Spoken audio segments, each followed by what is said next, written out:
We're still waiting for more people, so we have about extra 2 minutes or thereabout. So yes.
We have 1 minute and we will get started.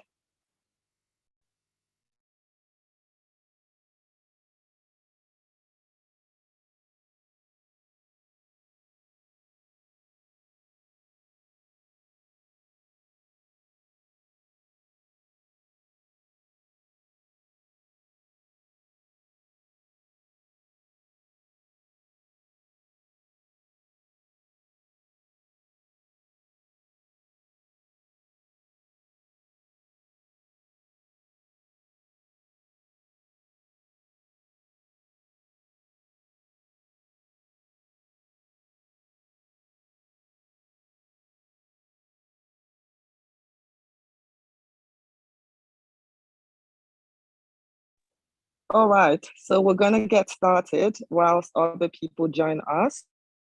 I'm gonna say a big welcome. All right, my name is Anita Rajes, and a warm welcome to everyone on this webinar, the Electoral College. Today promises to be marked with knowledgeable nuggets, and I am so excited. I do hope everyone is ready to digest it all.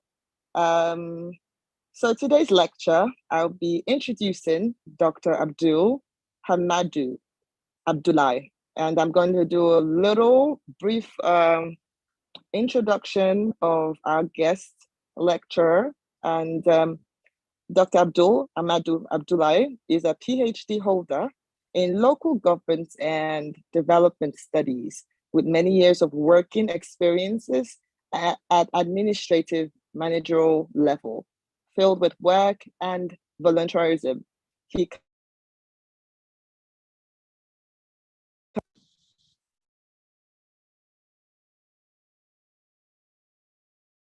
Polytechnic Zaria, then Kaduna State College of College of Advanced Studies, where he rose to the rank of senior lecturer. He was the head of Department of General Studies and later the deputy dean at Federal Polytechnic Nasarawa.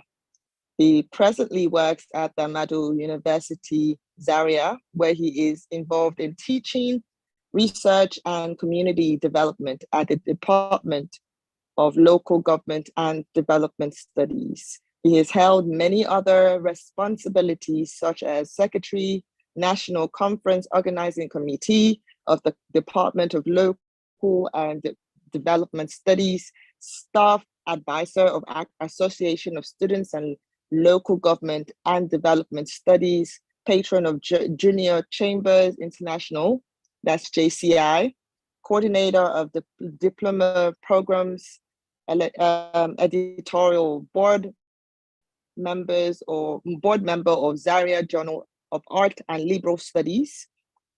In terms of writing and publishing academic research, work and presentation, he has many conference paper, journal articles, and chapters in some books to his credit. Dr. Abdul is the producer of a radio program in Hausa language at DITV, Aleri Radio, pardon me,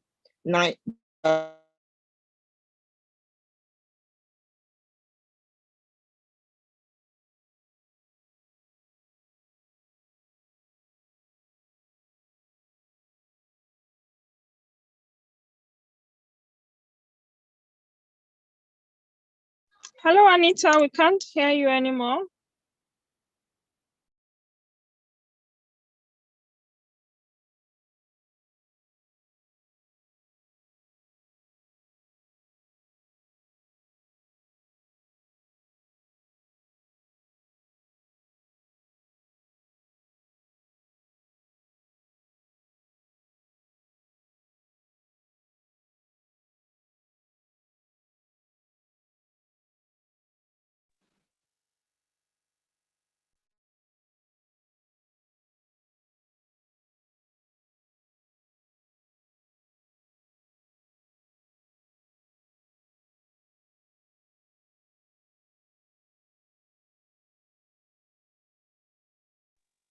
Hi, Anita. Are you having a network challenge?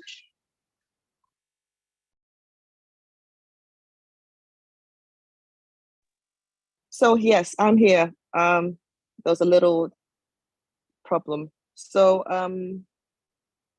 I will continue his introduction, very short introduction. He is a member of the community development chapter and the word integrity champion WIC of his word Dagorawa.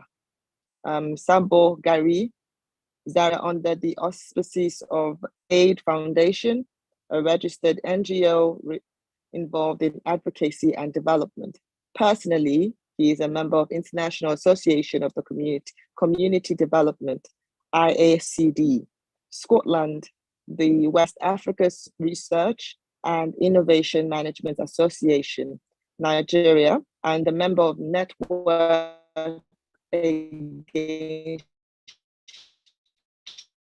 Child Trafficking, Abuse and Labor of the Electoral College, Nigeria. He was recently named an associate professor of local governance and development studies from the prestigious Ahmadu Bello University. So we will do a very warm welcome. Just if you can do send an emoji by welcoming our dear lecturer today, Dr. Abdul. Dr. Abdul, welcome, sir.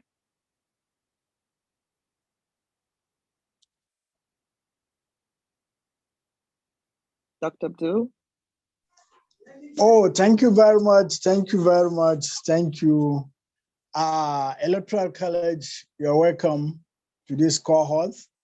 And I can see the enthusiasm in the emoji. Thank you very much.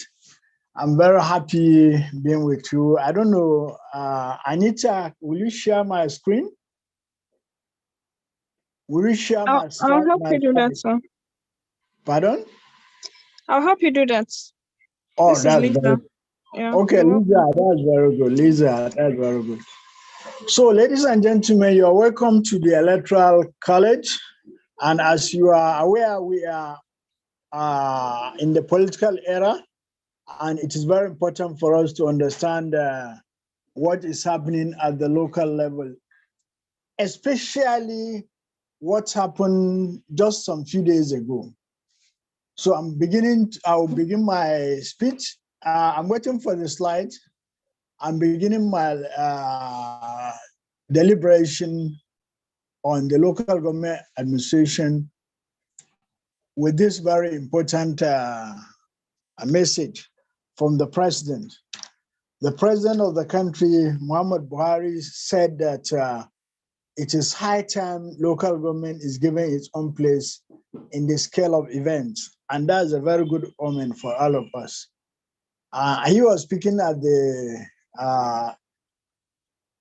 he was speaking with the set of class of the National Institute of Policy and Strategic Studies that pay him a visit. on their validation departure after finishing their course. So they made a presentation on the local government administration seeking for more autonomy. And as such, he said, state governors are not helping matters.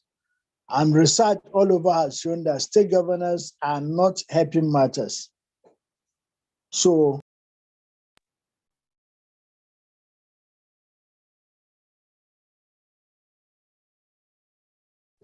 sorry. And I said, this is the beginning of my destiny. Next slide, please. So what I want us to understand is that we are beginning with autonomy. This is the outskirt of this skirt of the presentation. But we are beginning with autonomy.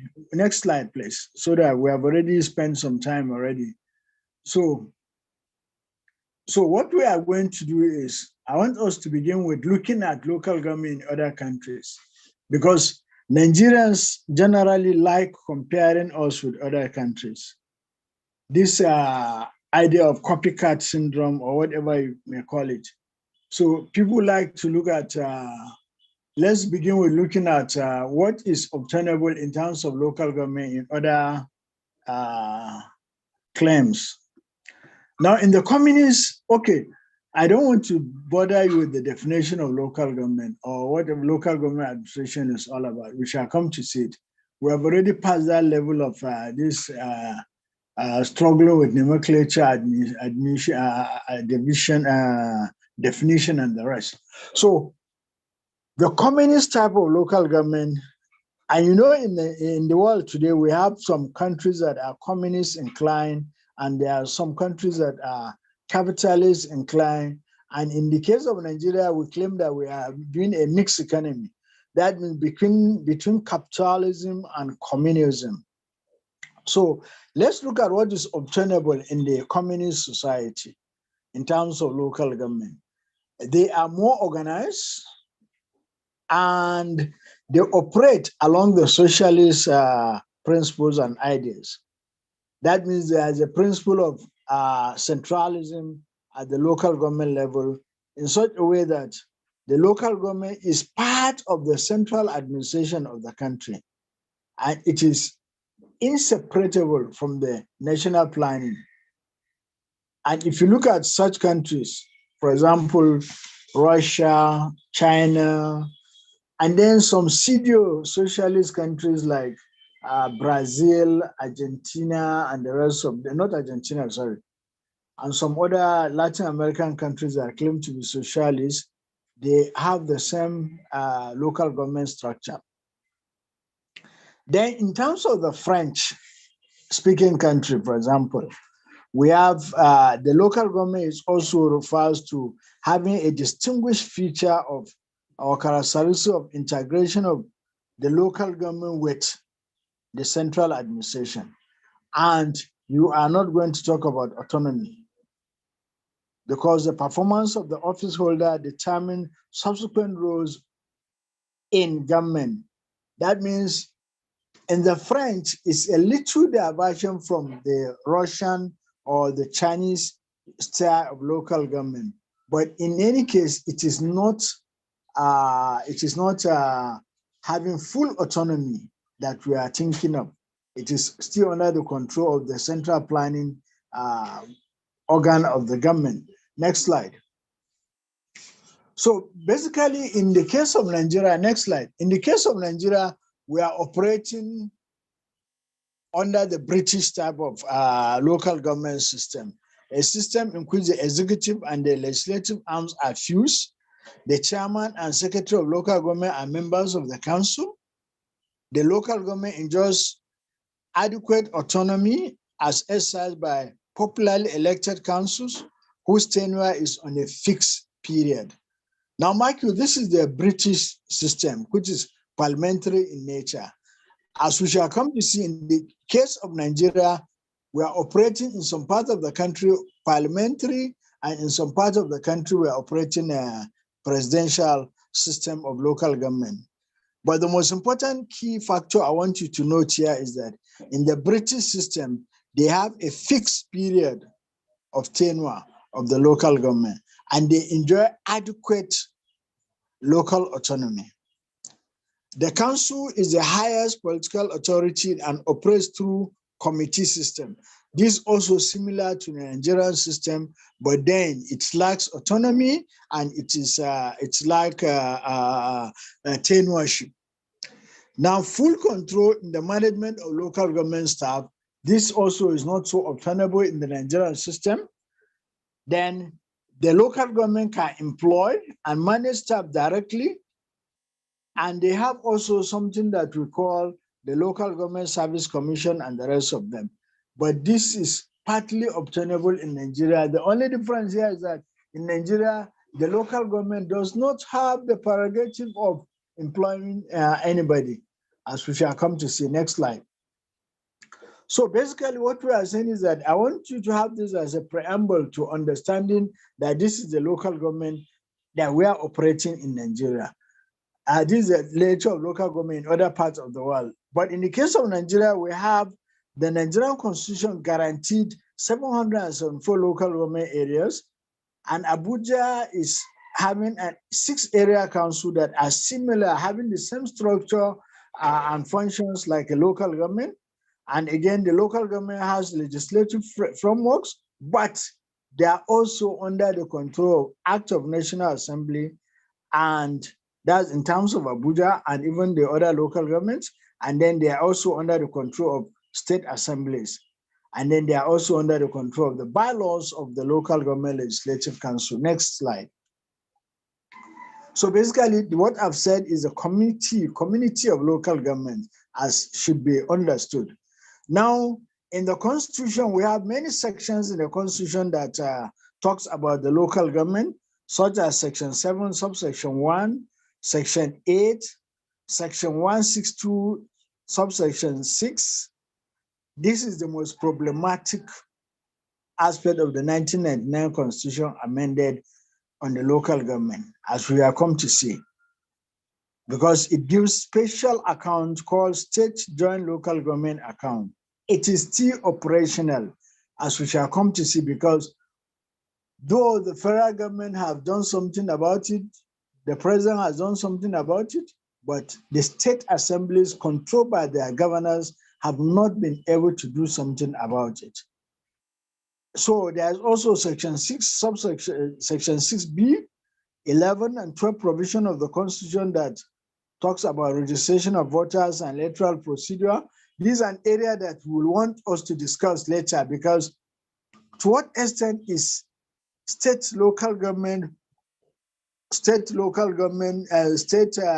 electoral commission capable of organizing local government elections in Nigeria?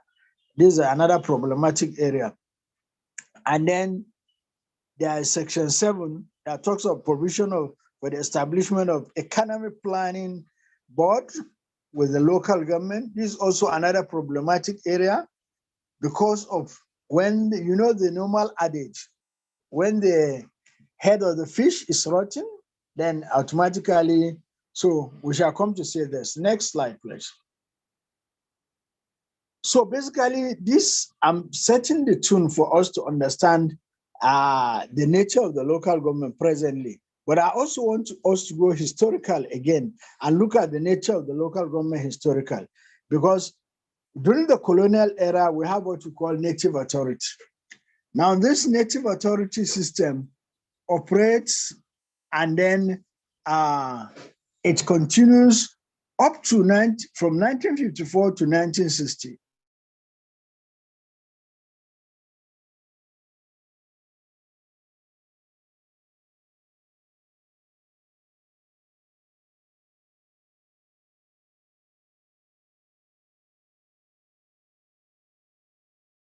From 1970, there becomes some distortion. The distortion come about because the local government were looking more powerful. You know, the military rule. The local government were looking more powerful, and as such, the military were being threatened. Good, thank you very much. The military were being threatened by the performance of the local government, because And this is the beginning of the problem of Nigeria, the control of resources and responsibilities. And as such, during the military rule and the emergence of petroleum, that begins the problem of excessive centralization of public resources and management. And state government therefore took away resources and responsibilities of the local government. Next slide. You can see the genesis of the inability of, next slide. You can see the genesis of the inability of the local government to function. Now, from 1976 also, there was a big local government reform which tried to unify the local government system. It is popularly called the Dasuki reform. Now, it undertakes development by devaluing and then delegating responsibilities to local councillors and the rest of them, and then facilitate the exercise of democratic self-government to encourage initiative and leadership potential. Then there was a mobilization of material and human resources through participation.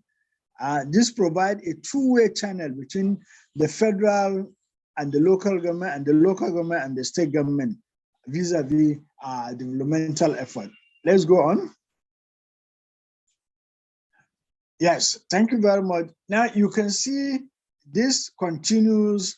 The reform of the local government continued up to 1993. And you know that era, that was the Babangida era, wherein there was the adoption of the presidential system for the local government. There was a separation of power between the executive and legislative arms of government. Then the chief executive is allowed to appoint secretary to the local government, as well as supervisory councillors and functional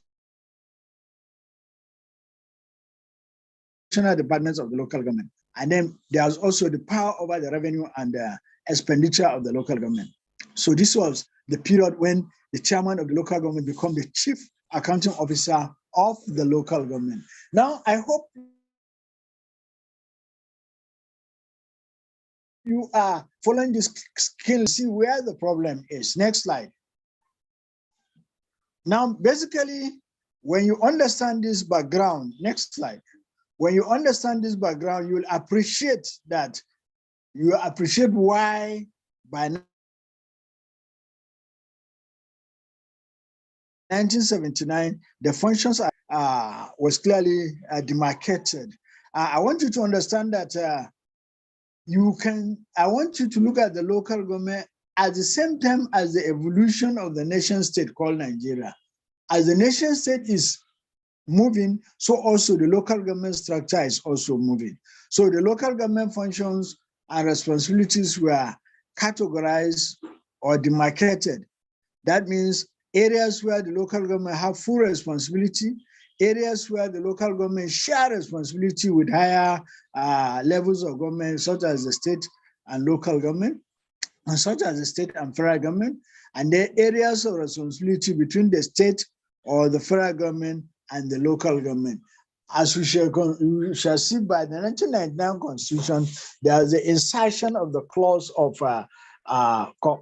executive, concurrent, and legislative duties or responsibilities. Next slide.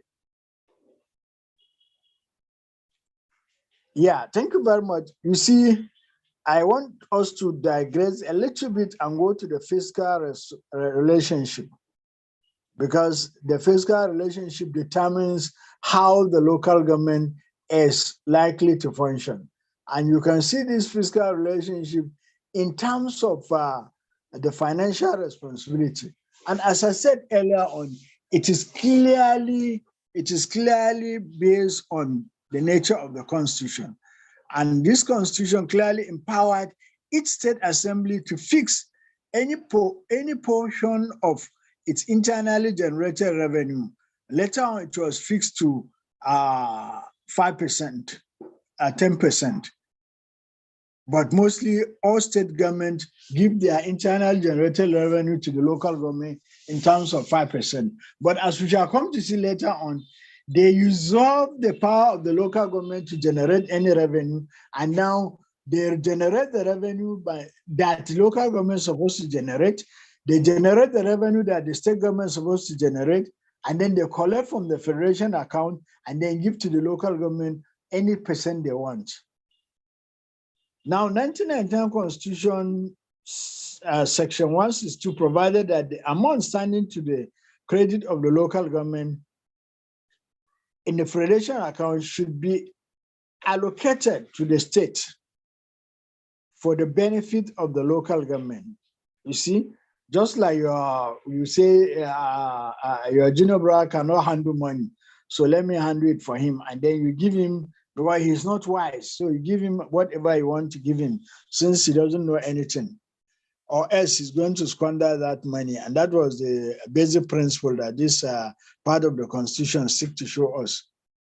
So that is the creation of the state joint local government account, because the junior brother local government cannot manage on its own. They have to. So next slide. And this is a problematic area in terms of relationship between local government and state government and federal government. But at the same time, you can see a contradiction in 1999 Constitution by stating that local governments are given sustainable authority over local affairs, as well as the staff and institutional and financial powers to initiate and direct the provision of services and to determine and implement projects so as to complement the activities of state and federal government. This is what the Constitution said, but in reality, it is the opposite. Next slide. Now, what is the structure of the local government? For those of you that don't know, the local government is supposed to have a chairman. Why I use the word suppose? Because this chairman, these organs I'm going to tell you about, I'm going to talk about, supposed to be elected, not appointed. So the local government is supposed to have a chairman, a vice or a deputy chairman. Then the secretary to the local government can be appointed by the state government. Then you have also supervisory councillors and the rest of them. Now, then there are departments at the local government. We have especially the works department, education and social development. We have the finance, we have the personnel, and then we have the health, we have agri, and then in some cases we have legal. We have legal unit. Next slide. Now, the council, the local government council, apart from the executive council, have the powers and function by law to perform the following: lawmaking and passing of local government legislation, debating, approving, and possibly amending local government annual budget, subject to the chairman's veto, which could be overridden by a two-thirds majority of the council. You can see how beautifully stated it is. Next slide. Now, the local government council also have the responsibility of vetting and monitoring the implementation of projects and programs, examining and debating monthly statement of income and expenditure rendered by the executive, impeaching the local government chairman or any other elected member. They have that duty. Advising, consulting, and liaising with local government chairman. Performing other duties as may be assigned to it from time to time by the State House of Assembly. You can get where we're heading to. Only the local government council has the right to impeach, right? Not the state government. Like the present governor of Osun State, he just came in and said, all of them go, right? Luckily enough, they are in court over the same issue. Next slide. Now, they also have other functions, providing service to the community, promoting democracy, increasing citizenship participation, include instilling or inculcating positive citizenship attitude, such as self-control, community responsibility, and identity, And then they also have the role and function of supervision, maintenance of markets, motor parks, feeder roads, agricultural extension service, primary healthcare, etc. Next slide. Now, the local government operates on the basis of committee system. We have the Finance and General Purpose Committee, and you know what that means. We have the Education Committee, then you have the Junior Staff Management Committee, then you have the Peace and Security Committee, and then you have the Police/Community Relations Committee, while others include disciplinary, monitoring, appropriation, and task force for revenue collection. You see, all these are significant. Yeah, thank you for going for next slide. All these are significant. And then the local government also have to supervise projects, report cases of unnecessary delay by contractors, ensure that the projects are completed, and then not vandalized. You see, this is very, very important because as of recent in my local government, we have a very big problem in our hand. There's a village that we complain that don't have a school, don't have a primary school. So we are able to advocate for almost 6 to 7 years with the governor. And then the governor was able to say that the village is now going to have a school. Now, you know, the worst of all is that because there is a mismatch between the government and the people, and there's a mismatch between the youth and also the structure of government at all levels. When they come and then they want to start building, they were given a piece of land by the community, they want to start building. The youth in the community insisted that nobody is going to build in that land because that's the land they use in playing their football. And it took a lot of reflection of muscles. And then the story now continues because the government has to stamp its feet because it was a very big project. And then the contractor was trying to come on site and he is afraid of what is going to happen to his people when they come on site. So this is a root cause of mismatch between the organs of government and other people. So let's go to the next slide.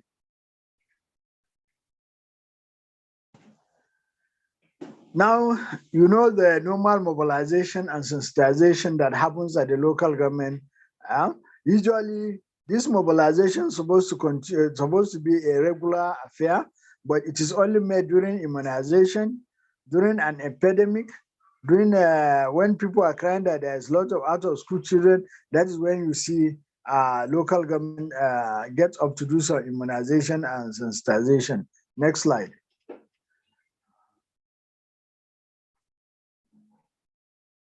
Now, there is also the need to have the maintenance of peace and harmony.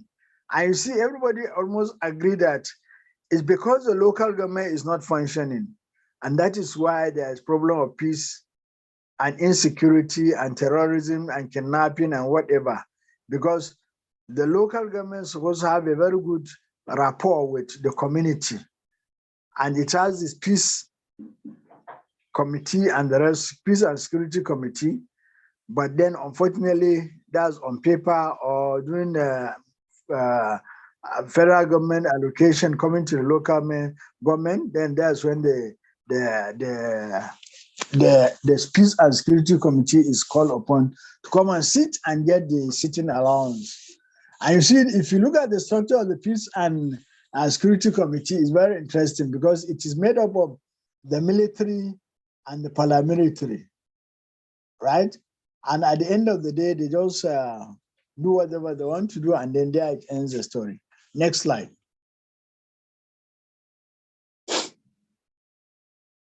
Now, in the Peace and Security Committee, we also have traditional rulers and other stakeholders. Because you should be able to understand that local government there are two sets of local governments in Nigeria, or 3 or 4. But basically, we make them onto we prefer to categorize them into two, and then you can subcategorize those two into others. That is rural local government and urban local government. So if you take a local government like Kano Municipal Local Government, that is where the traditional ruler is. That is where the state government is. If you take Ikeja, for example, if you take FCT, Amak, for example, that's where the president of the country is, and that's where all the ministers are, and the rest of them. That's an urban local government. Now, there are some strategic people that you must co-opt into the Security and Peace Committee. And some of these people are the retired civil servant, retired military officers, retired public servant, big businessmen, prominent politicians, and traditional rulers. Why traditional rulers are very important is because I always give example of Kebbi State. Kebbi State has a lot of traditional rulers, and almost all of them are either retired military generals or so. So you can see why the local government need their knowledge and experience and skill in managing peace and security. But to what extent do these people engage these people, even when they engage them, to what extent they take their own advice is something that is going to be another subject for another day. Next slide.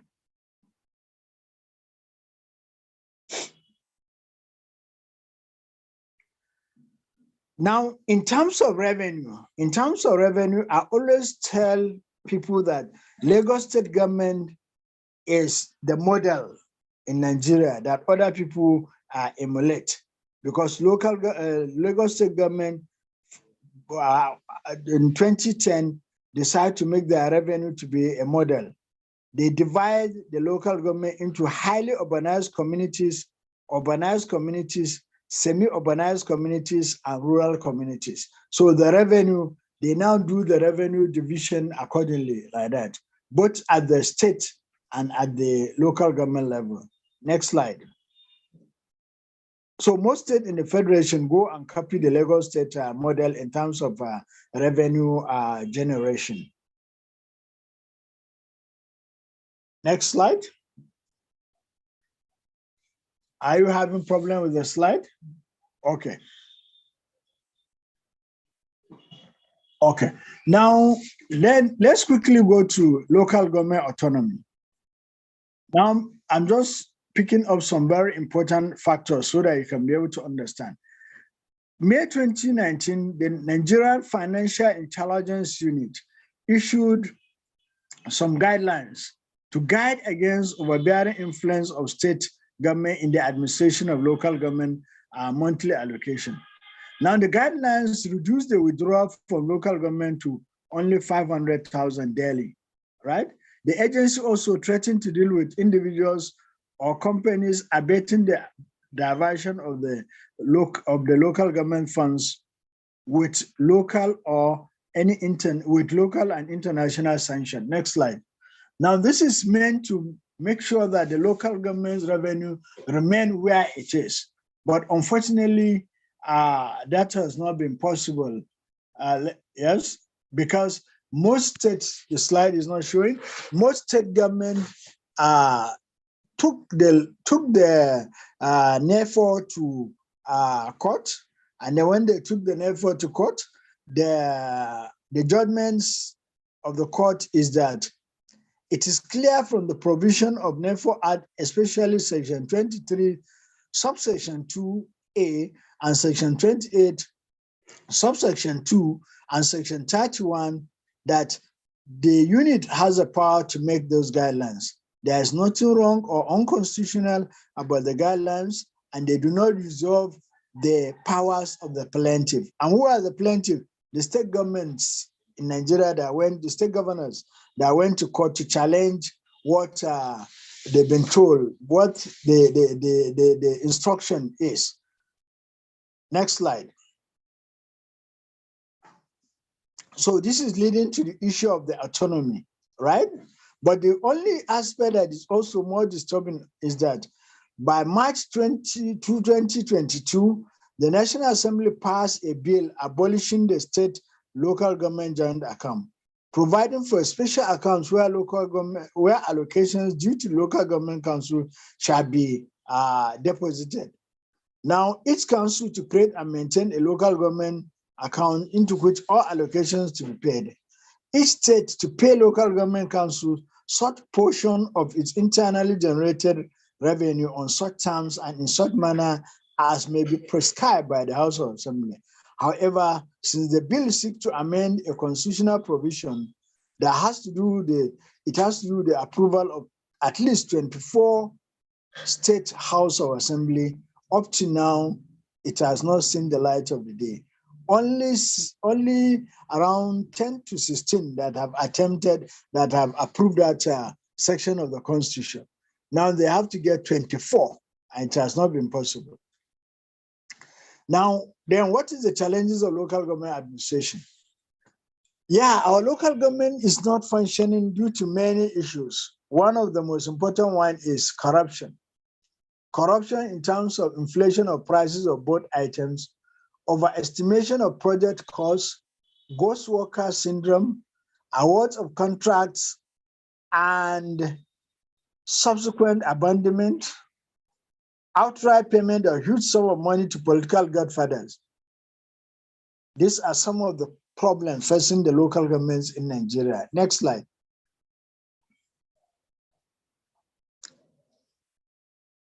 And you can see why the local government cannot be able to function because of these overwhelming problems. Now, those ones that I mentioned are just a tip of the iceberg.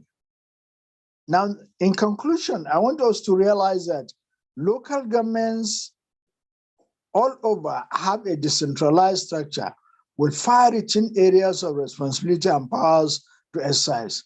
The Nigerian federal system of government has clearly delineated the constitutional roles and powers of the local government as contained in the 1999 Constitution, but full of contradiction. Local government are totally subordinated to the state government, excessive control and manipulation. Therefore, local government lack the autonomy to exercise their powers and fiscal responsibility. Next slide. So you can see clearly that we have a long way to go. Then what is the recommendation? For a viral and veritable local government system, democratic and development-oriented, more development responsibility should be devolved to the local government. The local government should be more responsible and responsive. What I'm trying to say here is a two-way, is a two sides of the coin. Is the local government having the capacity? Are the leadership capable? Do they have the character at the local government level? And then do they have the competency at the local government level? That's one aspect. Because even if they are given everything, but without, and that is why when I did not mention to you, why the Babangida local government reform was abandoned is because when they gave the local government power to control over their revenue, many of the local government chairmen ran away with the whole revenue of the local government. And as such, that is why it has to be abandoned. So most importantly also, I want you to understand that if you want to have a good local government to scale poverty by half, then there has to be serious planning and budgeting at the local government level.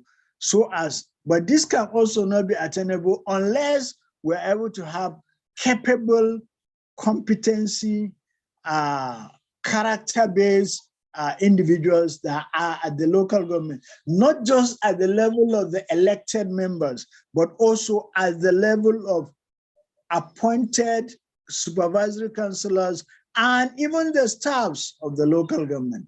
It is very, very important. And basically, if you go to some local government, you will see that the councillor is, the minimum qualification he has is a secondary school leaver. He has not gotten any experience whatsoever. And as such, he does not know what is budgeting. He does not know what is planning. He does not know what is need assessment, and a lot of other things, not to talk of monitoring evaluation. So basically, if you ask him, what can he supervise? He can only supervise his monthly allocation that gets to his pocket. Next slide. So you can see the situation we're in.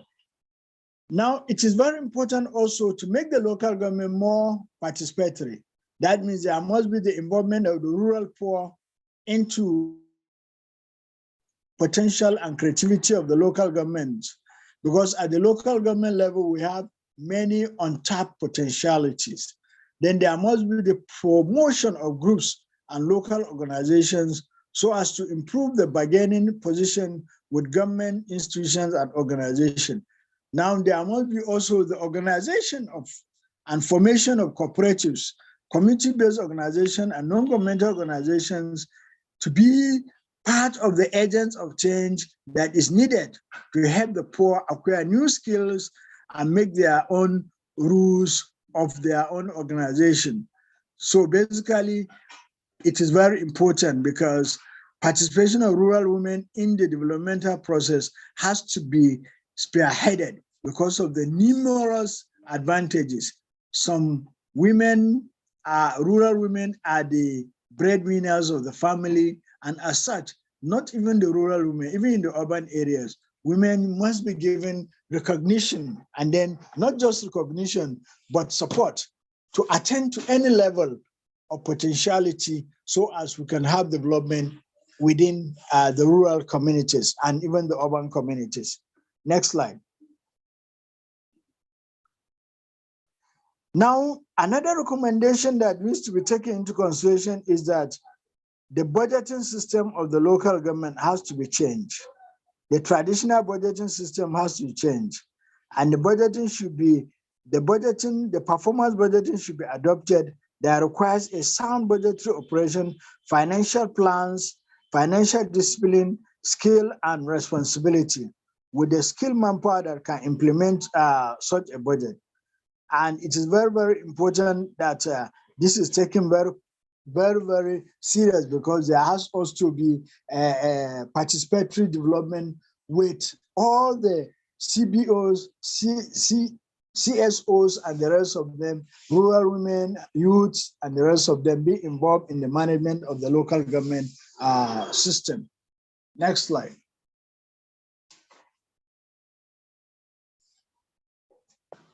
Now, there's a lot of recommendation, especially in terms of good governance and rule of law. Then the bill seeking constitutional amendment is very, very important that it's scaled to the approval of at least 24 houses of assembly so as we can be able to get the autonomy finally to the local government. And then there should be you need to scrape the State Independent Electoral Commission because they are also part of the problem of the local government. The level has to remain, we must adhere to international practice wherein the Electoral Commission is living up to expectation, not just at the level of local dictates of the state governors. Next slide. Thank you very much. And then I hope I've not been able to confuse you in terms of local government. But what I only want you to understand is that the history of local government is like the history of Nigeria itself, moving and walking 10 steps forward and then moving 20 steps backward, and then moving 5 steps forward and then moving 15 steps backward. And in terms of the local government, it is even worse because of the vested interest by the powers that be. And which is the powers that be? Is the state governors. Thank you very much. Thank you so much, Dr. Abdul. Thank you so much. We indeed can't sideline the local government, and proper attention needs to be brought to our local government as it affects lives. I'm very happy because you really shared an impactful knowledge. And one thing I do know is I learned a lot about the nature of local government. Plus, I do know everyone here gained so much knowledge Most have probably had to unlearn some distorted ideas about what they thought, and some just added this knowledge to what they have known. So thank you again for lecturing us on the importance and responsibility of the local government administration. Going forward, we only have about less than 5 minutes to ask questions. So with a show of hands, I would like you to indicate if you do have questions, and your mic will be on mute.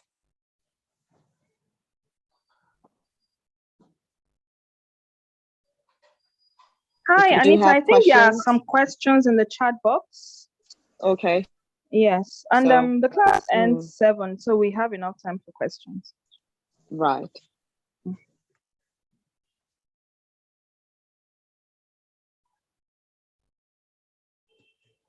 Okay, okay. Then, if that's the case, we can also allow people who wants to make their contribution. I can see some people that will also want to make their contribution. I can see a lot of people that have a little more experience than me, even in terms of local government. And then local government is just local, as I said.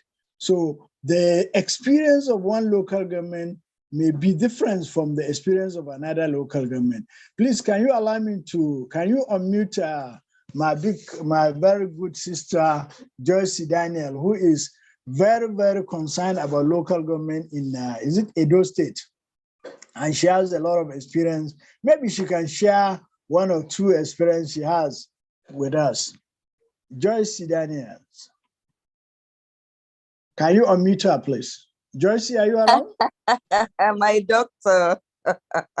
Thank you. Good evening, everyone. Good I evening. have more to learn than to share. I'm running for local government chairman, and I know that there have been many questions. Some questions I still need to bring to you privately, because you've answered a number of them. The others are, how do we, okay, let me ask one. So we hear things like, oh, by the time the money from FAC gets to you at the local government, it might just be a fraction of what you're expecting, right? So how do we go cup in hand to raise funds to execute projects that need to be executed without waiting on the government? And I see my sister, my big sister, Honorable Benedicta here, and she has a comment to make. She has served as local government chair in Edo State, and hopefully by God's grace will be re-elected. So I'll hand the microphone over to her if you don't mind. Thank you very much, Benedicta. Over to you. Before I answer, Joel, but yeah, thank you. Go ahead, Benedicta. Thank you, Doctor, and thank you so much, my darling Joyce. It is my prayer that such a vivacious young woman will get elected and contribute her quota to the development of a local government. You just have so much to give, Joyce. And thank you. She sent this link to me. I didn't know this was going to happen, so I'm grateful for this opportunity. Well, I think that, you see, most local government chairmen are handpicked by the chief executive of the state. So it's very difficult for them to thrive where once, you know, they function as appendages of governors. And also the fact that the constitution of the various independent electoral commissions at the state level, these are the people that organize local government elections. They are also handpicked by the state governor. So it's really, really hard until local government elections are, you know, organized by INEC.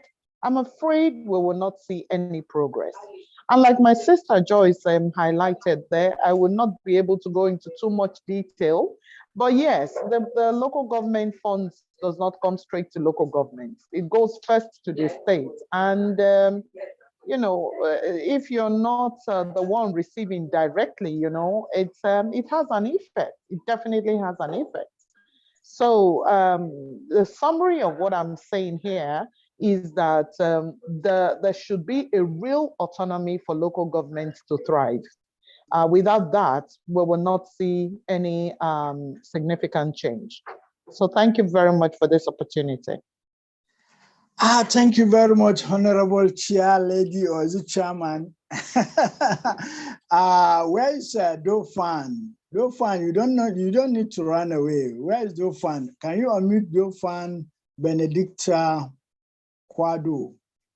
Her hands was up. Are you still there? Quado, are you still there? Benedicta. Okay, before Benedicta. Okay, good evening. Yeah, go Good ahead. evening, Go ahead. Good evening. Go ahead. Okay. Yeah.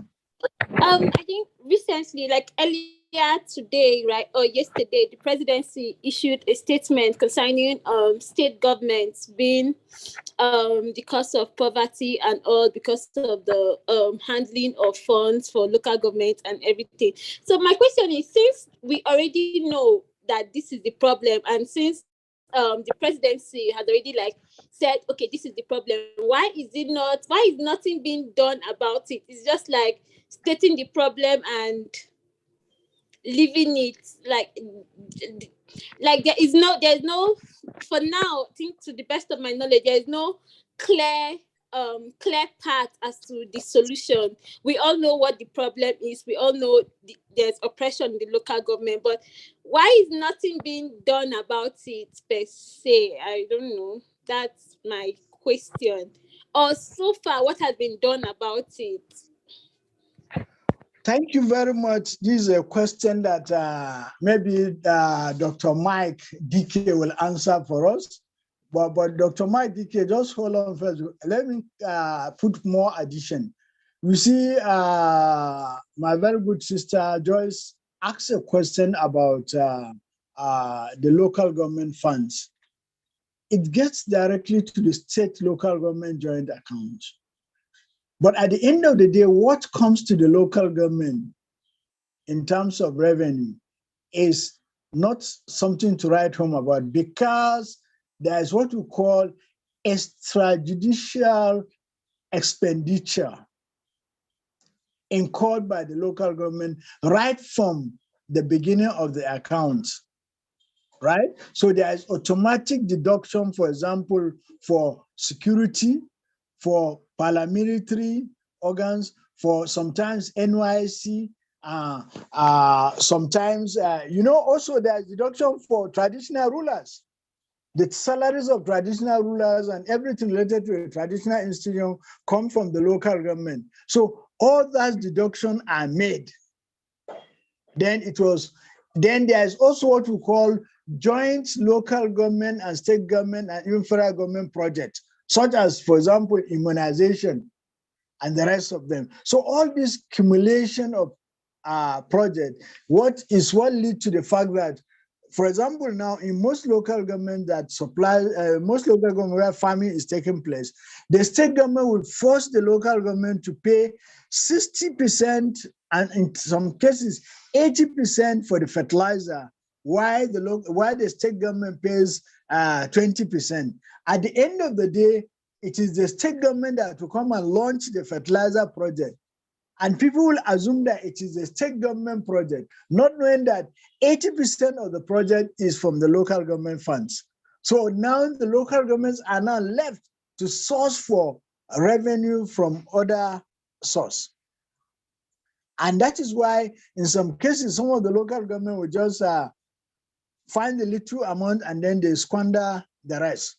Because if you are given a local government chairman, you must be very proactive and you must be very hypocritical if you want to get things done accordingly.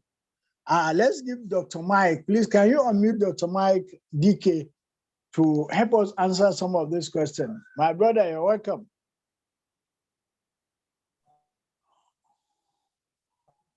Go ahead, Hello, Dr. good Mike. evening. Well, Good evening. I also have some questions, but anyway, let me throw more light to this. When I saw this topic, I was so happy because this has been a topic that has been on the front burner of our our national issues in the last 5 days, or let me say 7 days. One, first of all, she asked a question. Why is it that nothing has been done about it? That may be the angle. I mean, like you have said it all, that about the money, the state government, the shots, they are the ones that controls or take 80% of it. But there are statistics I think we need to know. We have 36 states in Nigeria, or 37 states. Out of these 37 states, let me just say 36 because the 37th one is controlled by the federal government. Out of these 36 states, less than 1/3 have conducted local government elections. Less than 1/3. The other 2/3, to me, are only using administrative, what do you call administrators or whatever to govern. Yes, to govern the local government council. And even this 1/3, let me go by Lagos State and Ogun as a case study, where I know very well, Lagos, Ogun, and Imo states. I was part of the Southeast where part of my researches have been on.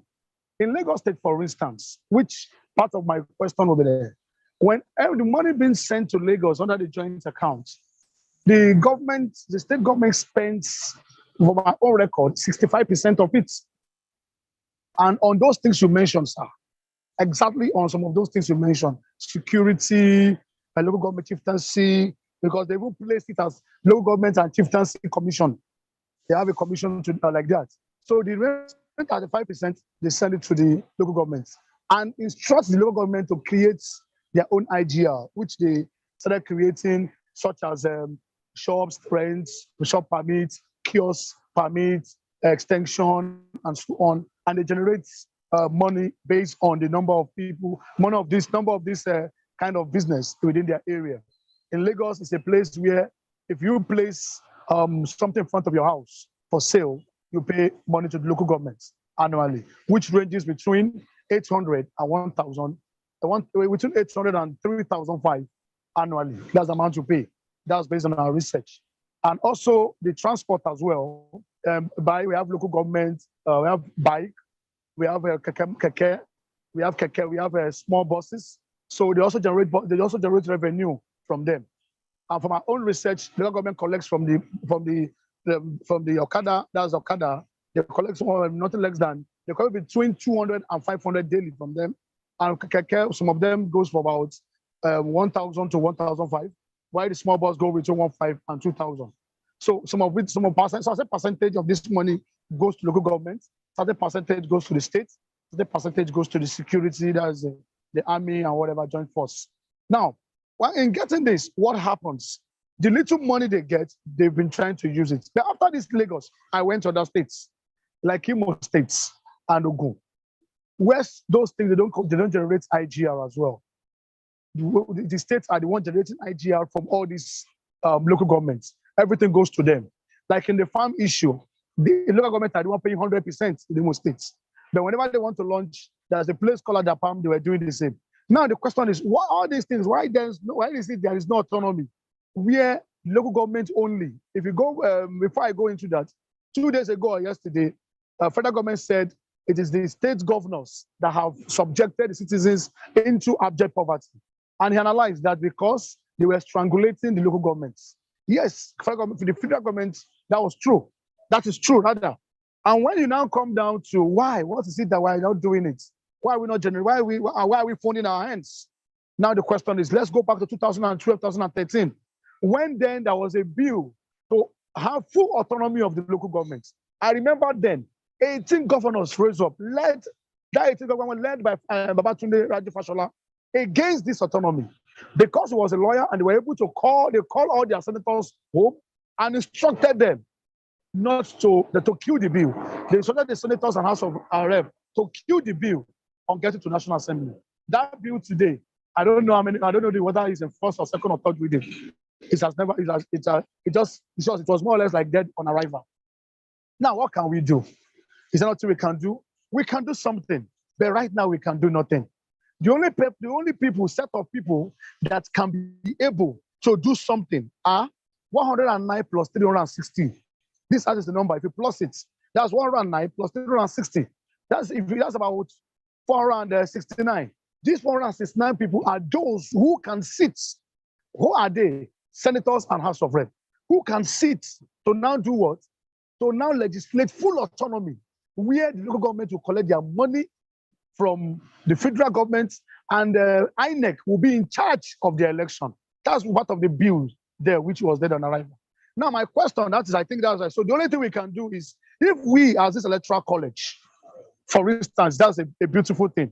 If this group, or this, what I call it, the fellows, if the alumni fellows of this electoral college can come together and say, this is we want to subject our respective senator, probably go to the National Assembly and do what do you call, getting part of the legislators and say, please, we want us to do this. And we now start sensitizing the community, because a lot of Nigerians don't even understand the functionalities of a local government. They don't even understand what the local government should do. They don't even understand what local government can do if they have full autonomy.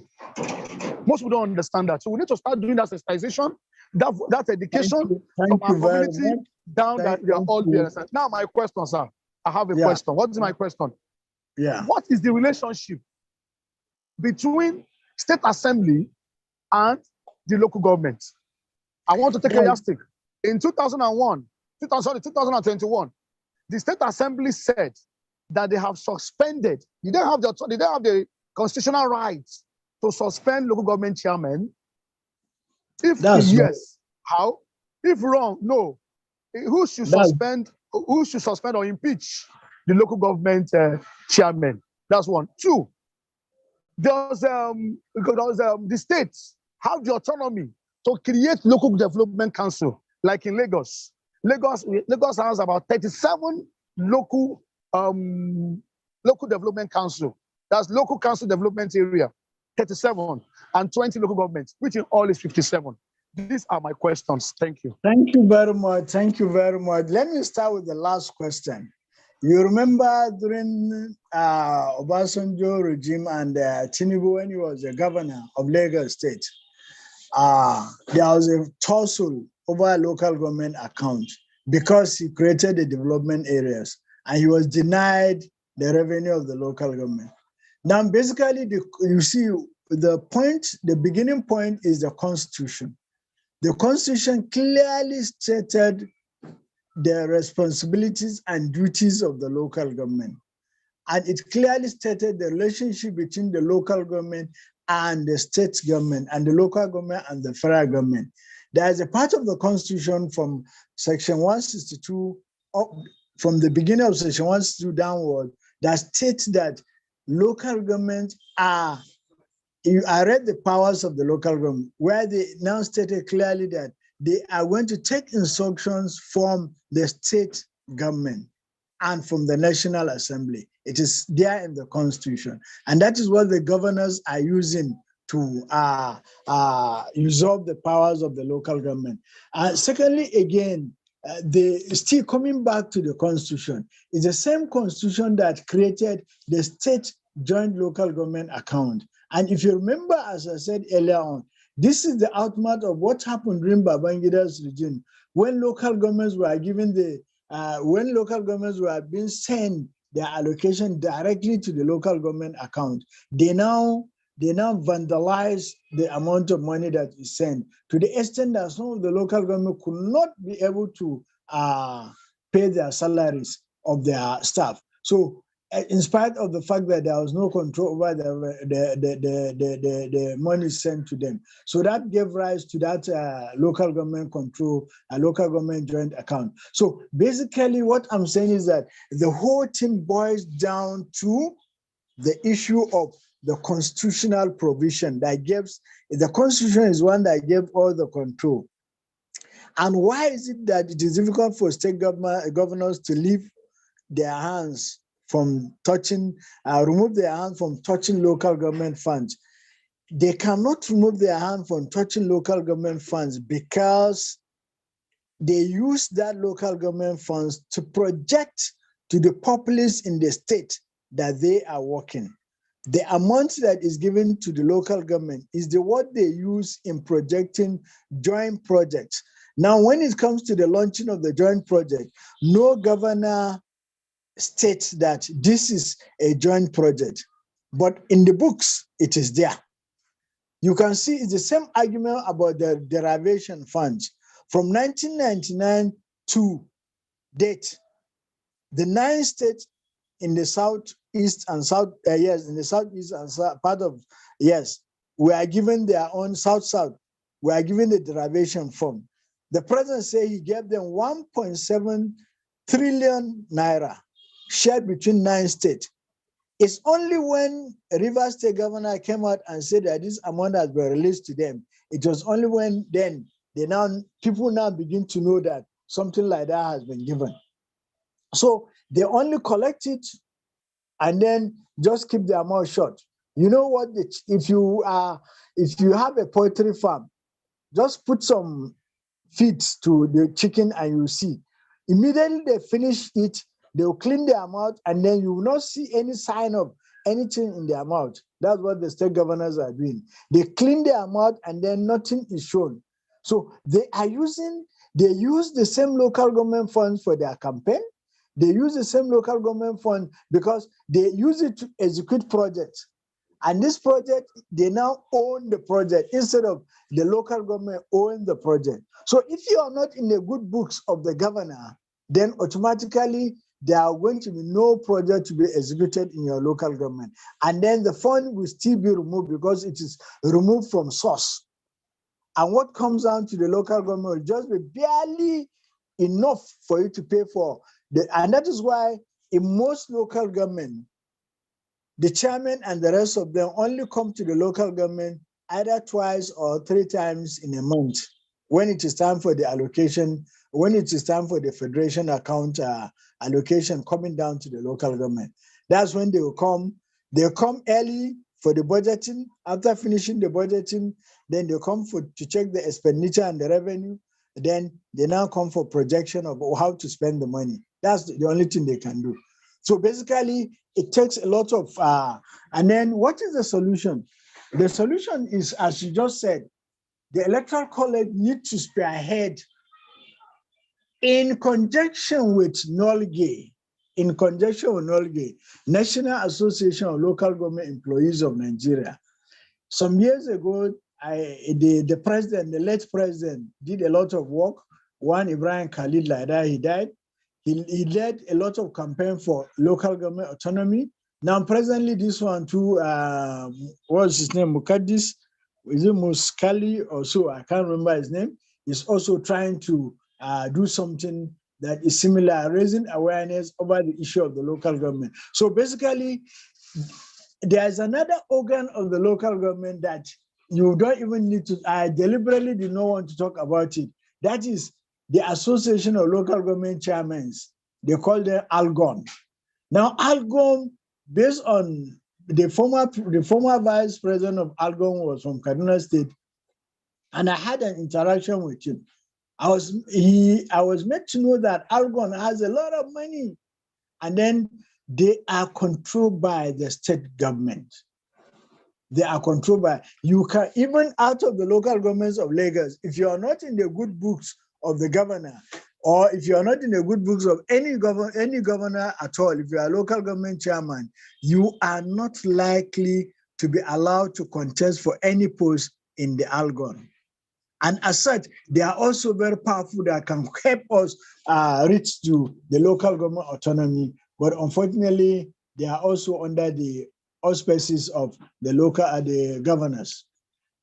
So you can see the quagmire we are in. What is the solution continues. And that is why you can see why the election of local government cannot be as free and fair and credible as you expect. Because if you put any radical person there, he's likely to give the local government chairman tough time. Give the governor a tough time. And by the time he gives the governor a tough time, he may likely get other local government chairmen to also support him. And no governor is going to sit idle and then allow you to pour sand on his gari. I hope you accept that. Thank you. Back to Lizzie and Anita.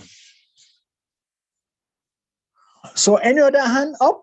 Who can give us a solution? Apart from, okay, Emily. Can you unmute Emily? Emily. Yes, What? yes. Yeah, go ahead. Thank you so much. It's not a solution. I'm actually still looking at what we can. So I just have a couple of questions, just a follow-up questions, and I want to thank the speaker for today because I've actually learned a lot. There's so much I didn't know that is actually going on. But thank you so much, sir, for what you've for the time you've taken to explain those details to us. So grateful. Here is the question that I have. Maybe you had answered this and I missed it, but if you didn't, then now will be a good time for me to really learn some more. So, what really will the structure of the local government look like if they are given an autonomy? Will it change from what it is now, or will it be something different? And what is to be expected? Because I understand the speech I understand the president's speech that the governors are, they are not making things easy for local governments, and that the reason why there's poverty and all those details. But in terms of political structure, if they get the autonomy, will there be any difference at all? And second question, sir, is if we start the process of advocacy into getting all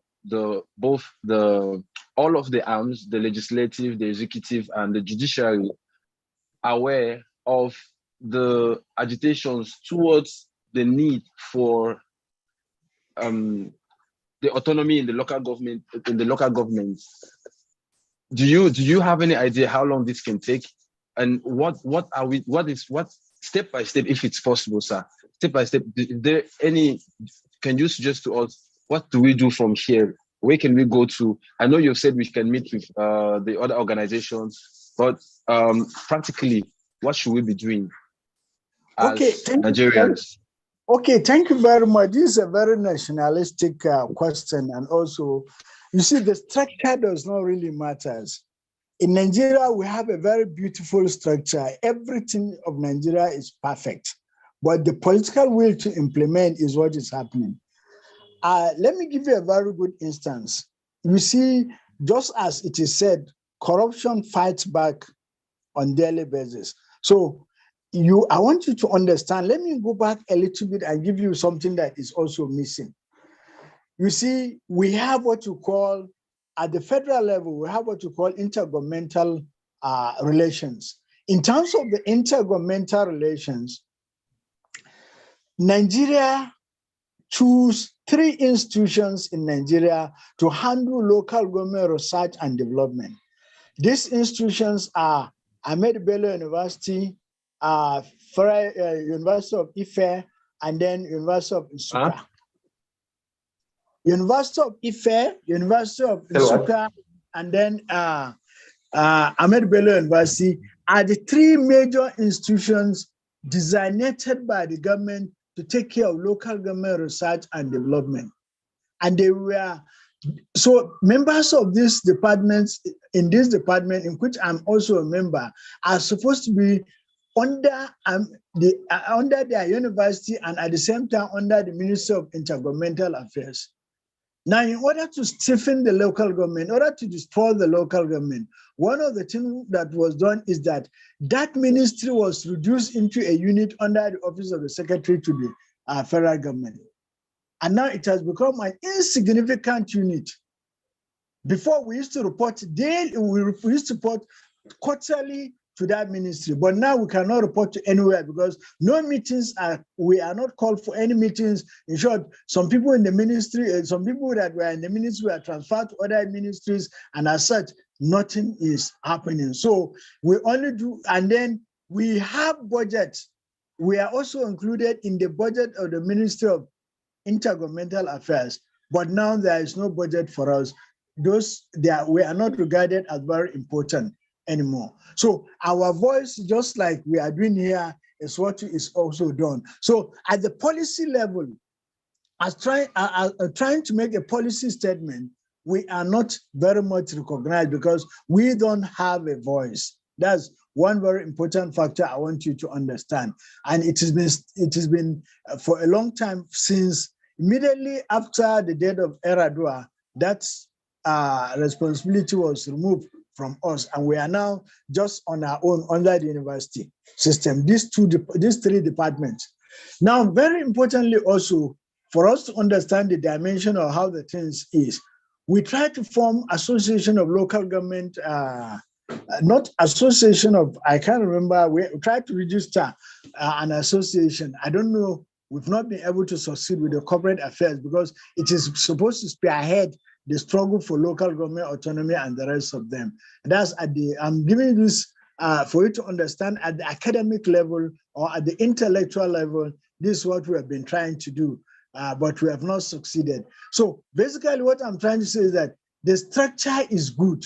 All the structure is good. You remember what happened when Eradua was in power? He came and said, look, there's a problem with our electoral system. And even I was elected on the basis of a faulty electoral system. And he tried to make amends.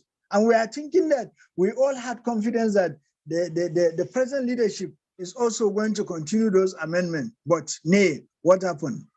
He has been captured by the cabals. And then we don't have. So what I'm trying to say is that the struggle of the local government autonomy must be done at a very serious and very dynamic level, involving both the academicians and the practitioners. And it must be a commitment. We must have commitment from both. You can see all the presidential candidates. Do you hear any of them talking about local government autonomy? None of them is talking about local government autonomy because they don't consider local government. It's just they consider it as when it is time for you to collect your asusu, asusu. When it's time for you to collect your asusu, that's what the local government is. They just use the asusu and then they continue. So you don't remember your asusu till when you are indebted or you need money. And that is how they have made the local government to become, unfortunately. Thank you very much. I accept somebody who said, even if we use 5 hours today, we can't finish this local government lecture. I'll indulge the college to please let the program be back again, if possible. Thank you, Olafemi Akembi Adele Liron for that comment. Or Olaide, I don't know, Olaide APC, I don't know. The APC is dealing with us and you are still writing APC on your name. Anyway, yeah, they are taking up an assignment, sir. So we share them into parties. Okay, into parties. Yes. So it's not related to the real party, sir. Why didn't you include them? I didn't see anybody behind my party. Which is yours, sir? I don't want to say it so that the class will not fight me. But basically, I'm a comrade, so you should expect me to be with the People's Redemption Party. PRP. I think we have PRP. Right? I'm a sympathetic to PRP because it has a socialist and a communist program that is very pro development, pro people. A populist this thing. Yeah, okay. We have PRP. That's the group 9. Yeah. Okay. So we have some hand quickly. We can take Jonathan and then let's try to round up. Jonathan Nena. Are you around? Yes. Good evening, Dr. Abdullahi. Yeah, quickly. Okay, so my question is as it relates to what you said when you were delivering the lecture. Concerning the challenges we experience during projects where the host community begins to give issues to the contractor on site. So my question is this, because apart from the local communities and all that, even here in Lagos, so we see a situation whereby the youth and sometimes some touts and miscreants get to stop ongoing projects because they are demanding for what they call development levies. In Lagos here, you see an Oba somewhere, very distant place, coming to issue warnings, and some of them even come with government, emblems to stop projects because they are requesting for what they call development levy and also what they call security levy. So my question is this actually constitutional? Does government really support this? If this also affects even government projects, if it is not, what is the best approach to tackling these situation, because in my own state, there was a federal government project dualization of a road. So once the project was commissioned, so we saw the host community coming out immediately to erect what's it called, lock-up stores along that express, and is a very is a very big contract. It's over 20 kilometers or thereabouts. So a lot of them just came out in front of their compound to start building lock-up stores in order to demand for damages from the federal government. So I can tell you for that section of the project, those host communities, what the contractor did, because they weren't able to resolve the issue between them and those communities, they left that portion and they continued with the communities that are ready for the project. So with this, it shows that it's actually a problem at the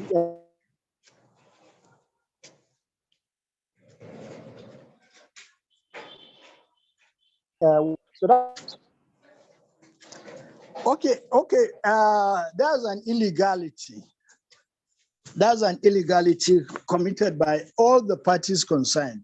But most importantly, you see, when the reason behind the illegality is because the government is not taken over. The government is not a people's government. When you have a government that is not people's government, then that's what you are going to expect. The people did not elect the local government chairman. They did not elect the councillors. If they have elected them, they will have listened to what they say. They were imposed from above. And basically because the distance between the rule and the ruler is very, very far. That is why people don't look at, even the masses look at government project as a kind of a cake. That let me also take part of the cake. But when you make people to feel that they should be part of producing the cake, and then they should be part of sharing of the cake, then that is when the government begins to be, it's now the community ownership of a project. So anywhere you see this mismatch is because they are not involved. If you ask the contractor, show me the evaluation, or show me some of the documents of the work, he is not going to show you, right? And at the same time, because the people were not involved into even the project, and that is why you get some of these issues coming up very, very frequently. So unless and until we begin to have the people themselves be involved in certain projects, that means they now claim ownership. That means at the level of inception of any project, you now make the people to know that this is what is happening. So right from the level of the appointment of the contractor or the bidding of the contract and the rest of them, the people are made aware, then they cannot take ownership of such a project. But whenever that is lacking, that's obviously the result of what is going to happen. So quickly, please, can we take wisdom? Is it wisdom? Let us get from the wisdom of wisdom. Can you omit wisdom so that we get from his wisdom? Good evening, sir. Good evening, sir. Good evening. How are you? Very fine, sir. Thank you so much. It was a great time listening to you and the knowledge you have to share to the younger generation. My question is, I discovered in Kaduna State, what the governor did was he kind of shared the local government into territories. So like into 4 territories. And one of them, we have the Kaduna State, and we also had Zaria, we also have Kamfachan, and I can't remember the last one. So I really don't understand the brain behind him putting this. I don't know if it's an existing structure or it's something that is new. So I really don't understand why he had to put this local government into territories for maybe administrative purpose. I really don't know. So I don't know if you will be able to share more light on this, and if it's also a working structure that is maybe a new innovation to make things work much better. So I would really love if you can share more light into this. Thank you very much for this question. Thank you, sir. Politicians, when they have the control of the when they have the control of their state assembly, they can decide to do whatever they want to do. The governor has the control of the state assembly, and as such, anything he says to them, they will have to accept. And that is the same problem we're having continuously, because when you have the control of the state assembly, you can give them any bill and they will have to pass the bill. And that is exactly what happened. As far as I'm concerned, academically and intellectually, it's just a duplication of effort, because the function of those metropolitan council he decided to erect, at the same time, their functions is not different from that of the local government councils.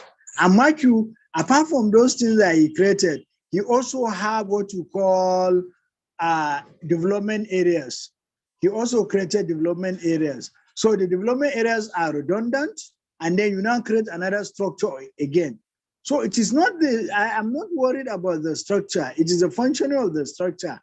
And then as far as I'm concerned, it's just another way of siphoning fund unnecessarily, because you are having a duplication of so many structures that's supposed to be streamlined into one structure, so that you now have a functionality that is very accountable. Now, the people that are heading those new structures, the people that are heading the development areas, and the people that are heading the local government, elected local government council chairman, all of them are answerable to him. So, and then all of them are doing the same thing. They are all supposed to be building gutters, taking care of some local markets, and the rest of them. So as far as I'm concerned, it's just a duplication of effort, and it's a waste of time and waste of resources. So let's go to Favor, please, quickly. Our time is getting up. We have to give the administrators yes, Favor? Hello, good evening, everyone. Can you hear me? Yeah, we can hear you loud and clear. Dr. Mark, we are coming to you. Thank you very much for this wonderful section and insightful topic. Yes, sir, my question is there no unbiased body that actually check into the Nigerian constitution? Because I see leaders will just come up one day and decide on a thing, whereas it is not being it is not followed through the constitution. They will just come up one day and make a bill and pass it into a law with the soul and the interests of themselves. I just want to know if there's another external body that is unbiased that kind of check into the constitution if it is being followed well. Thank you, sir. Yeah, this question is for the whole class, not only for me, because I don't know, because the constitution is very clear. The lawyers in the house know that the constitution is very clear and very unambiguous, but unfortunately, the judges also will interpret the constitution till it reaches the Supreme Court. So basically, it is the same egg and chicken argument. But let's see if somebody else can also answer the question. My sister Maureen Yobo, you have not been speaking. The other time you came to my class, you didn't say anything. What was happening? So if my sister Maureen don't want to talk, let's go to Mike. Then maybe I hand you back to Dr. Mike. Hello, thank you, sir. I will quickly round up in about 90 seconds. Let me start from the back question that our constitution to me and to a particular school of thought is highly inconsistent. There are a whole lot of inconsistency in our constitution. Contradictions rather. Inconsistency and contradictions, because this is a constitution that was imposed on us in 1998. And for us, and they changed it to us that we cannot even amend it. If my school of thought have my way, I pray if there's a way we can suspend the constitution, reorganize, reconstitute the constitution, or rewrite it so that it can be able to suit our present situation. One, thank you. Then now, to the question of somebody asked that if the structure of local government is changed.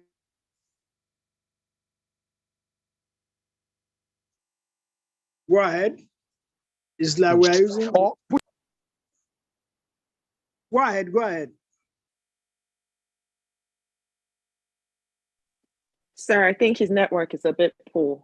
We can move on to another question, and then we would round up. So give the opportunity to whoever you see whose hand is up. Okay, can I speak on first? Okay, just a minute, just 1 minute for it to round up. Okay, please. So is there any place? Yes. One, it's about bringing governance to the people. In what way? If you bring autonomy, the local government will be able to do the trunk C roads.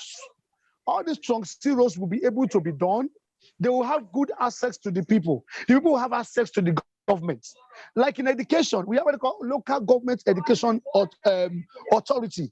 Those people will take charge. Local government will take charge of our primary and basic schools, so that they can be able to understand our community, the language of our community, and how we can be able to speak and teach our children. That all these things will be available, and also there will be job employment creation from the local government level, which will now move. So if we have autonomy, Nigerians will definitely gain. And how can we do it? The way we did NSAS. The youth should go back and start shouting now and saying we want autonomy for the local government. With that, you will see that you and I will be so happy to become a Nigerian. Thank you. Oh, what a wonderful presentation. I will not comment more. I will allow the chief host and the other hosts to continue while I also listen. Over to you, Anita and Lizzie. Lisu. Hello, are you around? Yes, sir. Thank you. Thank you so much, Doctor. And thank you so much, Mike. I think going forward, we don't have more questions. And indeed, it was quite insightful. We had a lot of nuggets to digest, and our bellies are quite full. My belly is quite full. I have some things to go back and think about, as well as everyone else, everyone on this webinar. So far, sir, for all that you have done and all that you have given us. And we also thank everyone that has contributed, who has asked questions and contributed in their own way. We also thank you. Sorry, just a second. I also want to acknowledge one or two students from the School of Politics, Policy and Governance that attended, such as Prince Yerima and my sister Joyce, who attended. I invited them to come over because they are very much at the grassroots fighting also for local government autonomy. Thank you very much. So thank you, sir, for the acknowledgement. Yeah, thank you for acknowledging the guests that we had. And moving forward, it was such an insightful time. So we have digested everything that we have gotten, and we owe it to ourselves to use this information at every given point in time, and also share the same knowledge with everyone else that we can actually share this with. And yeah, so thank you for today's lecture. It comes to an end. We look forward to another lecture tomorrow. So come prepared and have a beautiful evening, everyone. Thank you so much. Thank you so much. And I'm appealing to the students to be very, very proactive. As I'm the Deputy Director, North Central of the Electoral College. So I'm also keenly following the performance of all of you, the students, so as to see how we can also improve in the Electoral College, the delivery to you, and then you also have to make up your own too. you also contribute also to making, to being a proud alumna of the Electoral College after your lesson. Thank you. Have a good evening, everyone. Have a good evening. Good evening. You know, Samantha, every time I pull a thread, it loosens and vanishes and reappears somewhere else. He's leading me. David.